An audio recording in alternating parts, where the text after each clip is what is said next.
Friends, எப்படி இருக்கீங்க? இன்னைக்கு நான் ஏன் வந்திருக்கேன் தெரியுமா? வரலாற்று நிகழ்வுகளிலிருந்து நாம் கற்றுக்கொள்ள வேண்டிய பாடங்களை பற்றி சிலவற்றை உங்கள்கிட்ட சொல்லலான்னு வந்திருக்கேன். அதில் முதலாவது நான் எடுத்துக்கொள்வது அச்சுக்கலை. அச்சுக்கலை கியூட்டன்பர்க் என்ற இடத்தில் 1450 ஏற்படுத்தப்பட்டது. அச்சுக்கலை வந்த பிறகுதான் புத்தகங்கள் விரைவாகவும் மலிவாகவும் கிடைக்கப்பட்டது. முன்பு புத்தகங்கள் மதகுருமார்களுக்கும் செல்வந்தர்களுக்கு மட்டுமே கிடைத்து வந்தது. இப்பொழுது புத்தகங்கள் பொதுமக்கள் அனைவருக்கும் கிடைக்கப்பெற்றதால் அறிவானது அனைவரும் பயன்படுகின்றனர். இதிலிருந்து நாம் தெரிந்து கொள்ள வேண்டியது என்ன அப்படின்னு பார்த்தோம்னா, அறிவானது பகிரப்பட்டால் மட்டும்தான் சமூகம் முன்னேறும் என்பதை தெரிந்து கொள்ள வேண்டும். அடுத்ததாக நான் எடுத்துக்கொள்வது உப்பு சத்தியாகிரகம். இது 1930 நிகழ்ந்தது.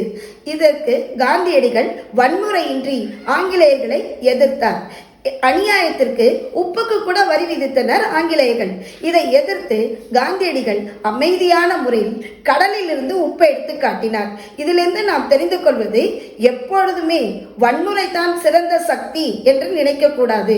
வன்முறை இல்லாமல் அமைதியான போராட்டம் கூட சிறந்த ஆயுதமாகும் என்பதை நாம் தெரிந்து கொள்ள வேண்டும். அடுத்ததாக பெர்லின் சுவர். ஜெர்மன் நாட்டில் பெர்லின் என்ற இடத்தில் பெரிய சுவர் ஒன்று அதிகாரிகளால் எழுப்பப்பட்டது.